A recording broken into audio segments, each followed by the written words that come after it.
Well, hey, everybody. My name is Barrett, and I'm part of the teaching team here at Epic. I am so glad that you're at church today, and especially on this Thanksgiving weekend. I hope you had a wonderful weekend, ate some good food, spent time with friends or family. And speaking of family, I want everyone here at Parkside to help me welcome those in our Epic family who are watching via video. Hello, welcome, Roxborough, Center City, and Fairmount. We love you guys. We love you guys. And you know, as we wrap up this Thanksgiving weekend, I want to acknowledge that while many of us look forward to spending time with our family over the holiday, some of us end up leaving our holiday gatherings feeling white. I mean, sometimes there can be this weird dynamic in families that after a couple of days together, everyone leaves feeling completely exhausted. It's like we need a vacation from our vacation. Does anybody know what I'm talking about? Yep, okay, we got quite a few. And you know, it's just sometimes these littlest comments or the smallest actions from our family members that really drain us. Like maybe instead of your brother appreciating all the efforts you made to pack up your 3 kids and travel all the way to his place for Thanksgiving, he keeps making these passive-aggressive comments about how your kids are messy and loud. And you're like, well, duh, they're kids. What did you expect? But so you spend your entire holiday following your kids around, picking up every crumb that they drop and reminding them to use their inside voices. Or maybe one of you have a family member who's the classic one-upper. Do you guys know what I'm talking about? You show up and you give your mom flowers for Thanksgiving as a thank you for hosting all of Thanksgiving at her house. And most moms sitting here maybe are like, hey, that's a really nice gift. I didn't get any flowers. I wish I would have got flowers for Thanksgiving. So you think you're doing pretty good, and you pat yourself on the back, and then sister comes in, and she brings like a nice bottle of wine, a box of chocolates, and a gift certificate for a massage to thank your mom for Thanksgiving. And you're just like, seriously? I might as well take my flowers and go put them in the compost pile. And there's just something about unfiltered family time that can leave us feeling worse about ourselves, or even resentful of our stupid older brother with an impossibly clean house. And if it doesn't happen in your families, then I'd venture to guess that there is some area of your life, or there has been in the past, where you feel like you just don't measure up. Work, school, friends, church. And more times than not, that insecurity can lead us to be more critical of those around us. Of course, in the moment, we'd never admit it, but it happens. Your brother's making comments about your messy, loud kids, and you feel like you're being labeled as a bad mom. So you think to yourself, well, he doesn't have any kids, so he has all the free time in the world to keep his house clean. Or your sister shows up with a more expensive gift for mom, and you feel inadequate.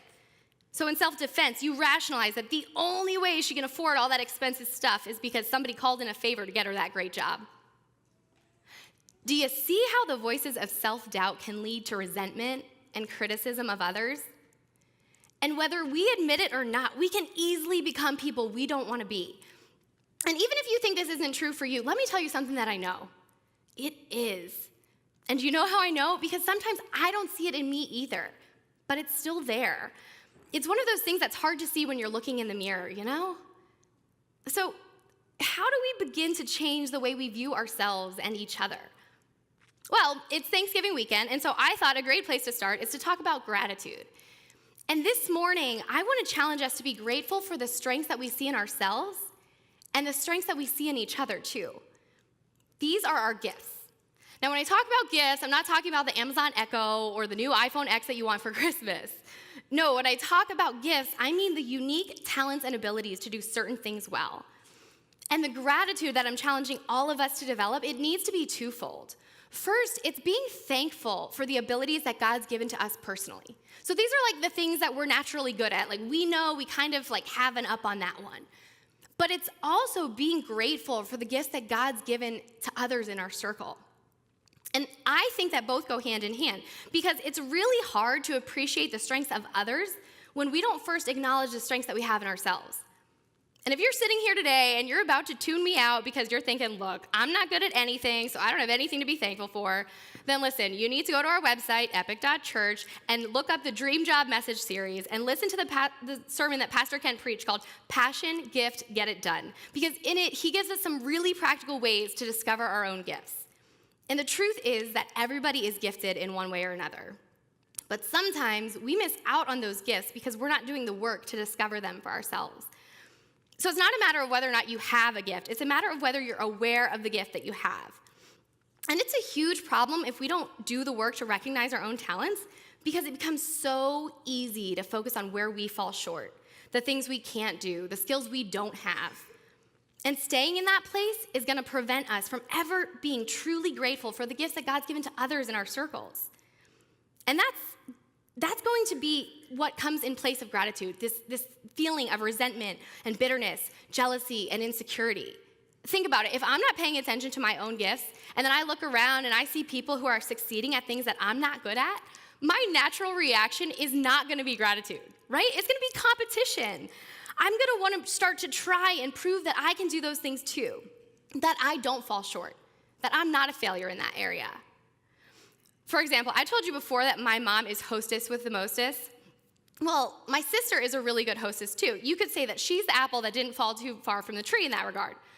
Whereas I, on the other hand, am like the apple the kids pick up the orchard, put in one of those apple slingshots and launch straight across the field. Because I am not gifted at hosting in any way. I'm not good at hosting or cooking or baking. I mean, unless you consider Betty Crocker's box brownies a dessert, then I'm not winning any awards for best dessert. And the truth is, I don't really enjoy it. Honestly, it stresses me out. Trying to time all those dishes perfectly to make sure they all come out hot at the same time, I don't know how people do it. But for a while, I really wanted to be gifted in hospitality like my mom and my sister were. I saw how good they were at it, and I decided that I wanted to prove that I could be that way too. And a few years ago, I had my chance. My sister announced that she was going to host Thanksgiving at her house for the first time. And so I announced that I was going to help her. And I was all prepared to be in the kitchen with her, cooking up these awesome dishes. I took time off work before Thanksgiving. I sent her suggestions of dishes that we could make. But she kept giving me the runaround. It was as if she didn't want me to help her with Thanksgiving. I don't know why. And so finally, I'm bugging her about it. I'm like, Thanksgiving's getting closer. And Kendra's like, Barrett, I think I'm just going to email everybody and assign dishes to people. And I was like, okay, fine. It's your Thanksgiving, whatever, that's cool. But when I got the email, I realized that my name wasn't even on the list of official dish assignments. My mother-in-law, she got the green bean casserole and candied yams. My mom got the scalloped potatoes and the spinach almond bacon salad. And I'm like an afterthought at the bottom of the email, not even in the list. She's like, P.S., oh, and Barrett, you can just bring a dessert, like brownies or something. Now, my sister knows that I make brownies straight from the box, right? You add a little oil, mix, water, eggs, stir it all around, pop it in the oven, and they're done in 30 minutes. So I'm reading this email, and I'm realizing she doesn't even trust me with one Thanksgiving dish. So then I'm like, all right, well, if all I get is dessert, then I'm going to make the best stinking dessert that anybody ever tasted, and I'm going to make it from scratch. So I spent about 2 hours scouring the internet for recipes until I find the perfect dessert, a chocolate mint cream layer cake, in all its glory. And so I, do my research, I get my recipe, I go out to the store, spend another 2 hours there, buying the cake rounds and the cooling racks and all the ingredients, because obviously I didn't have any of that at my house. And so I get the cake rounds in the oven with minimal difficulty. I'm feeling good, and while the cakes cook, I'm supposed to make the mint cream filling. And so that includes whipping the cream, which the cream is actually liquid, and you have to make it the cream, that stuff in the middle, which I didn't know. But I'm like, okay, so I'm whipping the cream, and as I'm whipping, I realize I don't know when to stop. I don't know when to know this is done. So I just keep whipping. And that was fail number 1. Apparently, there is too much whipping of the cream, and you can over-whip it. And so all of a sudden, my cake filling was this crumbly, curdly mess. So I throw that out, and I spend another 15 minutes online trying to figure out how to know when to stop whipping your cream. And it's when stiff peaks start to form, FYI, thank you, YouTube. So I start all over until I get it to an acceptable consistency. So by this time, my cake rounds are done. I got my cream good to go. But as I pull the cake rounds off the cooling rack, I realize they're kind of lopsided. So apparently the oven rack was slanted, and while the batter was cooking, it kind of all shifted to one side. And these things are supposed to stack on top of each other. And I'm like, well, how are they going to stack on top of each other with the cream when they're all lopsided? So I spent another 15 minutes online to try to figure out that. But fail number 2 was making sure that your oven racks aren't slanted. So I found a little trick. It involves dental floss. I was able to get the cake rounds even. Okay.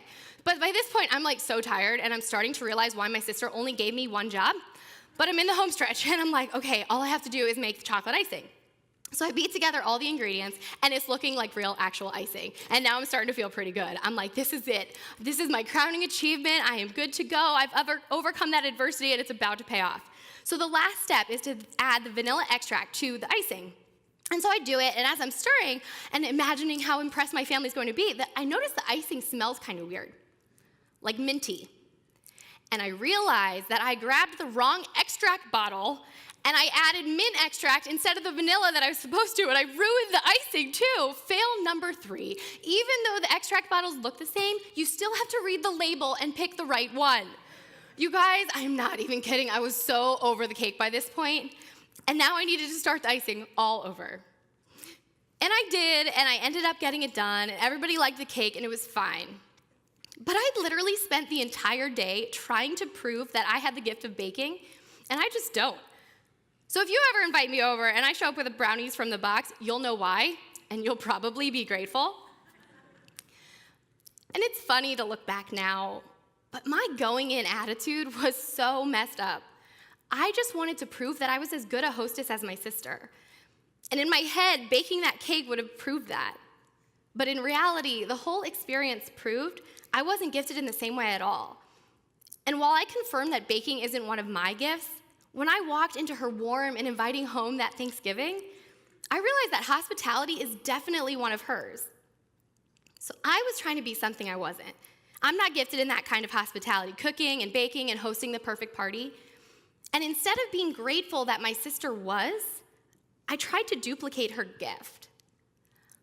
But as I look back now, I wonder what would have happened if I had challenged myself to use my own strengths to improve the overall effort. Like, what if I found a way to help my sister, to encourage her in her gifts while capitalizing on my own strengths? Like, for example, I'm pretty organized, and maybe instead of investing all that time to prove that I was a great baker, which I clearly wasn't, I could have used my gift of organization to help her with managing the guest list or coordinating cooking responsibilities. Look, I'm not exactly sure what it would have looked like, but I learned that we fail when we try to play to someone else's strength instead of our own. I fail when I try to play to somebody else's strength instead of my own. You fail when you try to play to somebody else's strength instead of your own. Like I said before, it's easy for us to look at the gifts of others and complain about not having that same ability. But on the flip side, it takes effort to recognize the strengths that we do have and the things that we can do. And as I reflected on this idea of being grateful for our collective gifts, our own gifts and the gifts of those in our circles, I came across this passage in Romans that speaks directly to this very topic. Let's check it out. We pick up in Romans 12, starting in verse 3, and the Apostle Paul is talking to the church in Rome. He says, "Because of the privilege and authority God has given me, I give each of you this warning. Don't think you are better than you really are.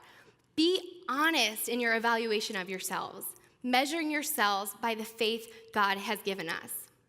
Paul's like, hey, don't kid yourself. It's in your best interest to be real about what you can and cannot do, what you are and aren't good at. If you can't stand kids and you have no patience for helping them learn, be honest. You're probably not gifted as an elementary school teacher. If you can't figure out how to turn on your computer, be honest. You're probably not gifted in IT. If you can't carry a tune, or in my case, don't even know how to find the tune, be honest, you're probably not gifted as a singer. Funny story, when I was a kid, I told my mom, like I was a little kid, Mom, when I grow up, I want to be a singer. And she just looks at me and smiles and she goes, "Oh, honey, I'm sorry, but you got my voice." And she was right. I have a terrible voice, and I have no business singing in public. And as harsh as that may sound, I'm so glad I didn't spend my life chasing a gift that I didn't have. But before we move on, hear me when I say there's a difference between not being gifted and growing into your gift. Singing for me, not gonna happen. I just don't have the pipes. There is no amount of practice or rehearsal that is ever gonna make me a good singer. But even people who have a natural singing ability are not their absolute best the first time they pick up a microphone. Take Tessa, our worship leader at Fairmount. That woman was born with some natural ability. She is so talented, and I am beyond grateful that she shares her gift with us. But as amazing as she sounds today, she wasn't naturally that good at 16. Tessa will be the first to tell you that while she knew early on she could sing, She has grown into her gift through relentless focus on developing it over the years. So don't think that just because you're not the best at something, you don't have the ability to grow into your gift. You do. It's just going to take some work. And the truth is that none of us have arrived, but we've all been given some measure of a gift, and so we're all responsible for developing it, whatever that it is. So be honest with yourself. Find people who will be honest with you, and find and to develop what you're gifted at, not what someone else is gifted at. Okay, so Paul goes on in the passage, and what he says next is so key to what's missing for so many of us. He says, just as our bodies have many parts, and each part has a special function, so it is with Christ's body. We are many parts of one body, and we all belong to each other. What's interesting about this is Paul is talking about gifts in the context of church. And here's what I'm learning. If I've been gifted to do great things in the world, at work, in my families, we all have those giftings. But we've also been gifted to do great things as a part of the church. And that's what Paul's talking about here. So Paul is telling us that each of us has a special gift, talent, or ability. And in the context of our church community, we all get to stack hands and use our individual gifts to contribute to something bigger than ourselves. And because we're all on the same team, we get to appreciate the diversity of each other's gifts while celebrating what we collectively get to do together. Think about this for a second. How impactful would our church be in reaching our city if we were all good at the same one thing, but nothing else? Like, even if we were all as gifted as our lead pastor Ken is at preaching, but we weren't good at anything else, what would become of Epic Church? I mean, I think we can all agree that Ken has many gifts, but for this example, let's just assume that we're all only gifted at preaching. What would this community be if we didn't have the early risers who set everything up to create the welcoming environments where we can meet God and build relationships? What if we didn't have the incredible volunteers working with our kids and teaching them about Jesus on their level? What if we didn't have the hospitality team preparing us hot cups of coffee, or the production team making the sound and lights and all of this happen?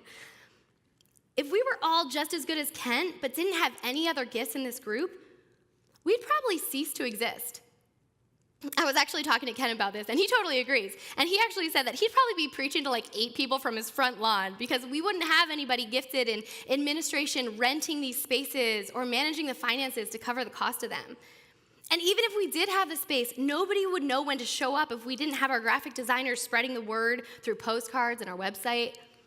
And I could go on and on to express my gratitude for all the many different but equally important gifts that we need to make this church function, because we need all of them. Ken is a phenomenal leader and preacher. He sets vision for our church and communicates God's love with such humor and heart, and I'm so grateful for him. But I don't want 1,600 Pastor Kens at Epic. I also want those gifted in finance, in operations, in teaching, in encouragement, in prayer, in music, in production, in hospitality, in building relationships, in administration, in design, and in so much more. I want you to be a part, and I want you to be a part, and I want all of us to grow in the gift that God's given us and use it for his glory. Why? Because we all belong to each other. We're on the same team. We don't have to all be good at the same one thing because we're part of something bigger than ourselves. And collectively, we're all better together than any one of us is on our own. Paul goes on. In his grace, God has given us different gifts for doing certain things well. So if God has given you the ability to prophesy, speak out with as much faith as God has given you. If your gift is serving others, serve them well. If you're a teacher, teach well. If your gift is to encourage others, then be encouraging. If it is giving, give generously. If God has given you leadership ability, take the responsibility seriously. And if you have a gift for showing kindness to others, do it gladly. Paul is saying, accept the ability God has given you and grow in your gifting. He's saying, go with what you've got and make the most of it. If you're shy and not so much of a people person, no problem. God's given that strength to somebody else in your circle. It's covered. But hey, it turns out you happen to be really good behind the scenes at making all the technology work, so grow even more in that gift. Because we really need you on the production team. And by the way, that people person might be clueless at technology, and they're so glad that you have them covered. And all the gifts are needed for the body to function. And Paul's saying this whole thing only works like it's supposed to when we work together toward one common goal, capitalizing on our strengths and relying on others to cover us in our weaknesses. When we're so focused on wanting someone else's gift, we miss out on two counts. First, we miss the gift that they're sharing with us. I mean, what if I spent all my extra time trying to be as good as Tessa on vocals, even though I'm clearly not a gifted singer in any way? What if every Sunday, instead of appreciating the music and the beautiful lyrics and the awesome atmosphere that our worship teams create, I just sat in my seat silently stewing over how I would never be that good? I would totally miss out on the entire worship experience. When we're jealous of somebody else's gift, we don't appreciate it. Instead of saying, wow, I'm so glad I have somebody in my circle who shares their gift with me, we say, why can't I be that or do that or have that? And all our time and energy is spent being bitter about something we can't change, instead of enjoying the gift the person is sharing with us. And not only that, but we miss the gift God's given us. When we're focused on them and their gift, we don't see the unique and valuable gifts that we do have. We don't see our own strengths, and then because we don't see them, we miss opportunities to develop and use the gifts God's given to us. And that's a shame because developing your gifts takes time and work. So really, we should want to get started on that right away. But if you can't look beyond what you're not, then you're not even on the path to discovering who you truly are. Can you imagine if we did this? Like, what if every single one of us in this room and at all of our locations did the work to discover what our gifts were and then worked at developing them? How much better would you be? How much better would we be? Like, imagine what we could do if we would just thank God for the gifts he's given us and then spend our lives seeking to honor him by developing them. Paul goes on, don't just pretend to love others, really love them. Paul calls us out here and he's like, don't fake it. You say you love others, but is your heart really full of love for them? What's going through your head when you see them shining in their gifting? Are you envious of the spotlight and praise that they get? Are you angry that it wasn't you? Do you badmouth them behind their back? Jealousy is wrong. Bitterness is wrong. Gossip is wrong. And Paul says we should hate it. He says, hate what is wrong. Hold tightly to what is good. So what are you feeling deep down in your heart for the people in your circle? If it's jealousy or bitterness, pray that God would replace it with gratitude. And the difference between being grateful and jealous is huge. Jealousy will poison your relationships, but gratitude will make them thrive. And if your heart already overflows with love for the people in your circle, cling to that. Don't lose it.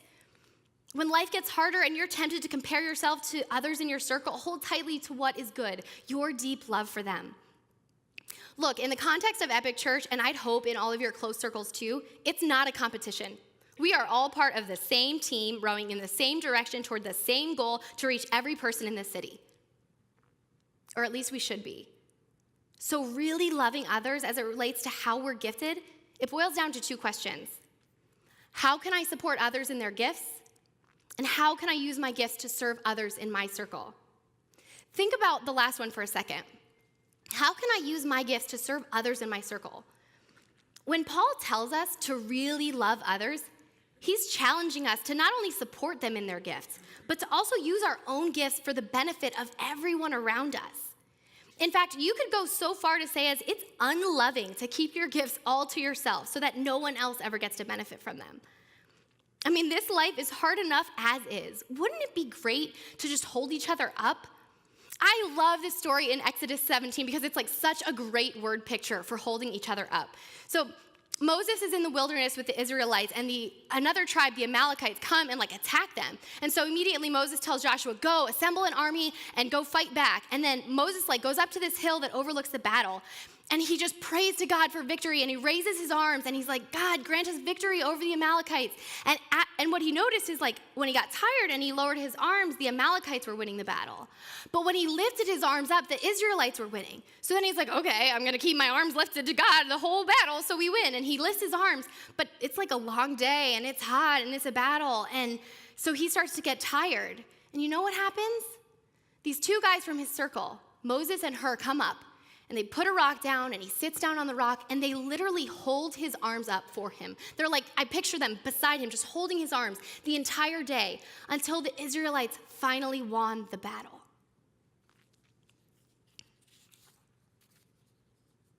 Sometimes God's going to call you to lead like Moses, to be front and center of the great work that God's doing through you. And other times, God may call you to hold up the arms of someone else in your circle so that they have enough strength to walk into their gifting, just like Aaron and Hur did for Moses. Maybe in your circle, holding someone up this week looks like a text or an email complimenting your colleague on a job well done, being really specific about where he excelled so he can continue to grow in that gifting. Or perhaps it's giving a friend an opportunity to grow in her gift by supporting the business she just started. It could be thanking your husband for the great dinner he made for your family after a long day of work. It could be sending a friend to a spa to let her be taken care of for once because she's always taking care of others. At Epic, we say all the time how we're #for Philly. But let me ask you this. Are you for every person in your circle? First of all, are you for yourself? Meaning, do you believe that God gave you a specific gift for a specific purpose? Do you believe that God has plans for your life? And what about everyone else in your circle? Are you for your friends? Are you for your family? Are you for your coworkers? Are you for your fellow volunteers? How do you show it? When something good happens to them, do your thoughts reflect that you're for them? Are you grateful to God for the good things that are happening in their lives? If the answer is no, then check your heart and ask yourself, are you growing in your gifting, or are you wishing you had somebody else's? Begin to let God transform the way you think about the people in your life. Next time you see someone doing good things and think, why them, why not me? Flip that script and say, God, thank you for them and their gifts, and thank you for me and mine. Can you imagine how God could use all of us to be for Philly if we were truly just for each other? Like, what if instead of being jealous of your coworker's promotion, the one you think you deserved, you led the way in respecting and following her leadership? And what if instead of just thinking how grateful you are for someone giving back to our city, you actually expressed your gratitude to them in a handwritten note? What if instead of complaining about all the things you don't like about church, the music is too loud, the coffee's too hot, the bathrooms aren't stocked, what if instead of complaining, you signed up to serve in your gifting, and then you help us make it better together? What would church look like if all of us really were for each other? How much better would our city be if we really were for those in our circles? Imagine if those of us with administrative gifts created systems and processes that enabled our city's organizations to create more jobs and better serve the people of this city. Imagine if those of us gifted in teaching or creative arts shared that gift with the kids of this city and gave them a positive outlet to grow and develop into the people God desires them to be.